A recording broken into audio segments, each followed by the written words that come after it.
So yesterday, instead of staying home and reading, I went out with friends and threw axes. My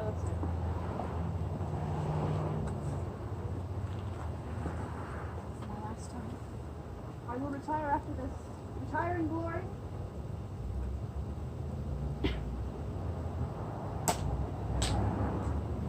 Your axe, madam.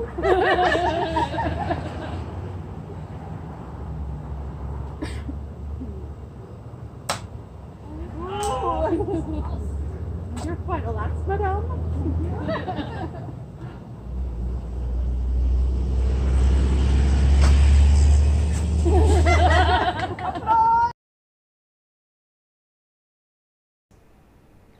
No regrets. But it does mean that I have 217 more pages in my 6th book. Can I do it? Yes. I did it on Monday and Tuesday, but since then my stats have kind of gone.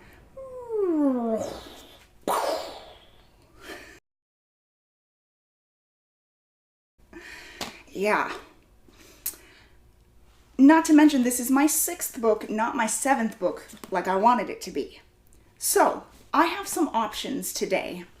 I can look at this book and tell myself that 6 books is enough for me and I am not ambitious enough to do a 7th. Or I can read the first volume of Sandman, which was recommended to me by my partner. I pulled it off of his shelf.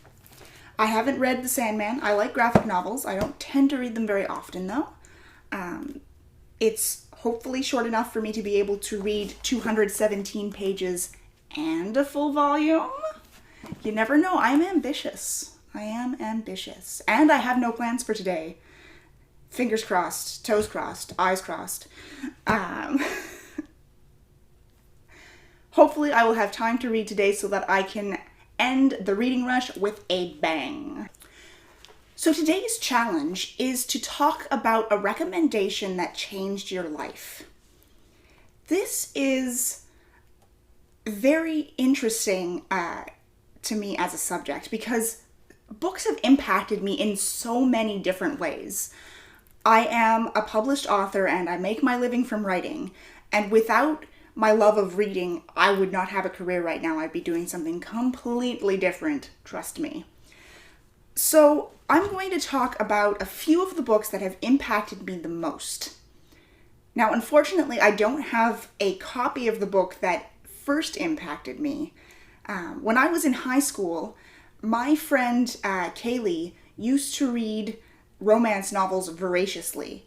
I was a hardcore science fiction and fantasy reader, so I kind of turned my nose up at those for the longest time, until she slipped me a Sherilyn Kenyon book. And to be honest, I don't even remember which book it was. But Sherilyn Kenyon kind of straddles that line between science fiction and fantasy and romance.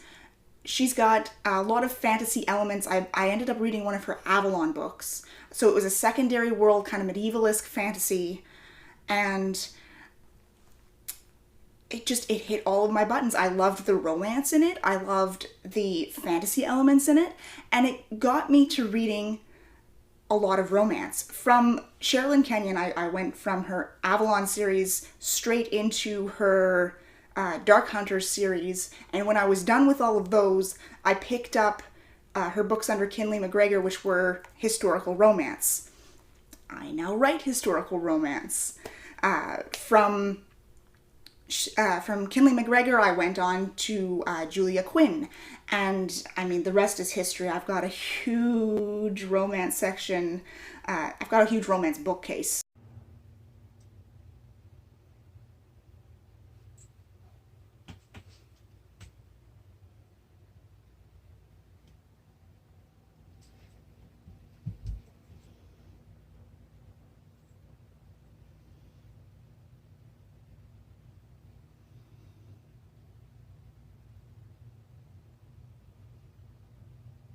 And that's just the books that I have in paperback form.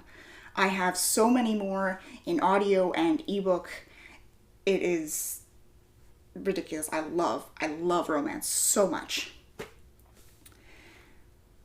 I was also from an early age encouraged to read a lot of classics, but I'm going to talk about my English teacher, Mr. Blois, who encouraged me to read one particular classic for an independent study that I was doing.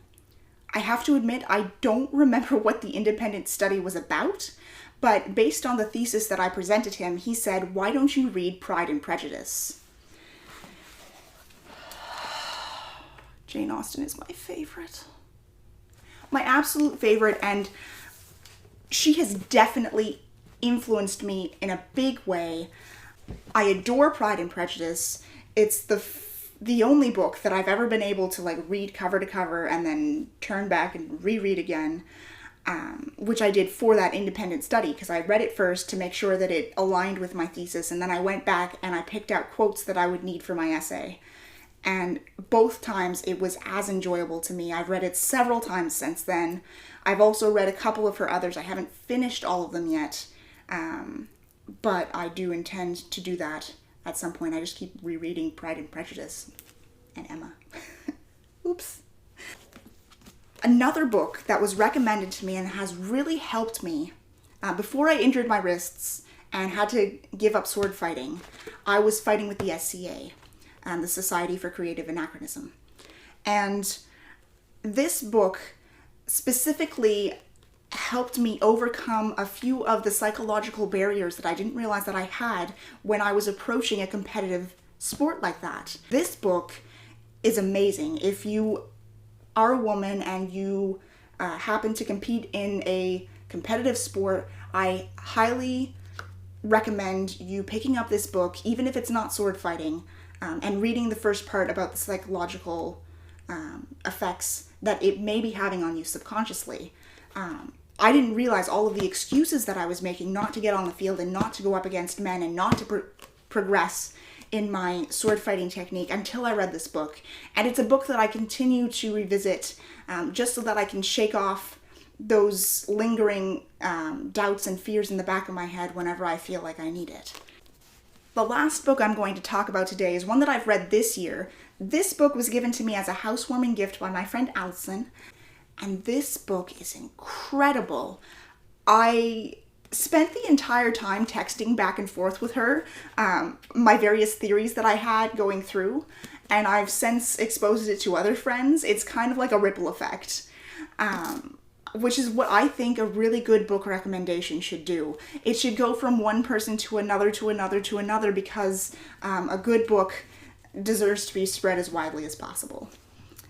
So those are my main book recommendations that have really changed the way I look at things, or in the case of The Rook, gotten me a new reading friend who we exchange book recommendations back and forth. It's really great. And on that note, I think I really should get back to reading instead of talking to you so that I can finish the 217 pages plus the Sandman volume that I have decided to read today. Wish me luck. I will let you know tomorrow if I made it. Happy reading.